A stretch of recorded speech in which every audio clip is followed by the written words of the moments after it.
Matagumpay ang sinagawang paglulunsad ng Sahajatra Bangsamoro kahapon na dinaluhan ng Pangulong Aquino at sa unang pagkakataon, siya ay tumuntong sa kampo ng MILF. Para sa detalye, balitaan mo kami, Rocky Ignacio. Nagtala ng panibagong marka sa kasaysayan ng Pilipinas ang Administrasyong Aquino dahil sa ipinunlang tiwala sa mga dating nagrebelde sa gobyerno. Sa kauna-unahang pagkakataon, inilunsad ang mga programa ng gobyerno sa dating baluarte ng mga rebelde, ang Moro Islamic Liberation Front sa Sultan Kudarat, Maguindanao. Tinawag itong Sahajatra Bangsamoro o Peace Program. Ang dami yung nagsasabi sa akin, good luck sa pagdalo ko sa inyo. Sabi po na sa akin, mag-ingat ako. Yung isa ko sabi, kailangan papunta ka dyan. Ang sabi ko, ganito na lang ho. Kung magiging tunay ako, sulit na yata yung sakripiso ng isang noy-noy. Kapalit ng napakarami natin mga kababayan.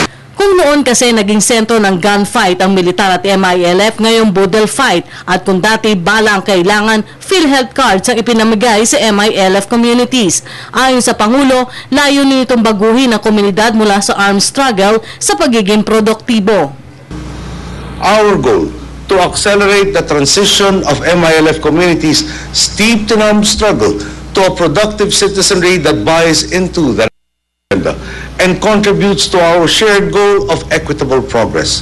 Sinabi pa ng Pangulo na simula pa lamang ito ng proseso bilang paghahanda sa pagpapatibay ng peace agreement ng gobyerno at MILF, ang kasunduang pangkapayapaan na naging mailap sa loob ng ilang dekada. At ngayon po, ang ipinapakita natin sa pamamagitan nitong Sahajatra Bangsamoro program, hindi na kailangan maghintay ng mahabang panahon upang madanas ang pagbabago. Ang pwedeng simulan o ipatupad ngayon, sisimulan at ipapatupad natin ngayon. Hindi na kailangan tumanda ng 11,000 benepisyaryo ng MILF nang hindi nasasaklaw ng PhilHealth coverage o ng Cash for Work program. Hindi na po kailangan mamuti ang buhok ng mga komunidad sa kakahintay.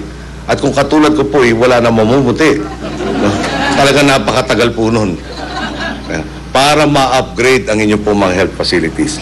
Hindi na kailangan magabang ng 500 kabataang Moro na maraming taon para makapag-aral dahil sa ipapamahaging mga scholarships sa ilalim ng programang ito. Pangulo na mayroon pa rin nagtatangka na sirain ng mabuting bunga ng katahimikan at kapayapaan na isinusulong sa Mindanao. Pero gate ng Pangulo, hindi kayang tibagin ang tibay ng tiwala na naibigay ng magkabilang panig. At pagdating ng panahon nga ho, siguro naman ho, pag natapos na po yung termino ko, baka naman may pagkalob na ho sa atin ng Diyos.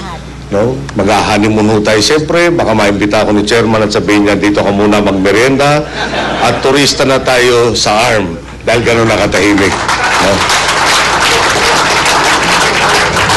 Dahil ako naman po pareho nyo. Darating ang panahon. Kung papala rin ako may susunod dun sa akin, no? Eh may pamana natin sa susunod na salinahi. Yeah? Hindi na karasan, hindi na pananakot, di ba? Hindi na kaba. Ngunit talagang tanda na lahat ay maatim o makukuha ng Pilipinong nagkakaisa. Para sa Telebisyon ng Bayan, Rocky Ignacio.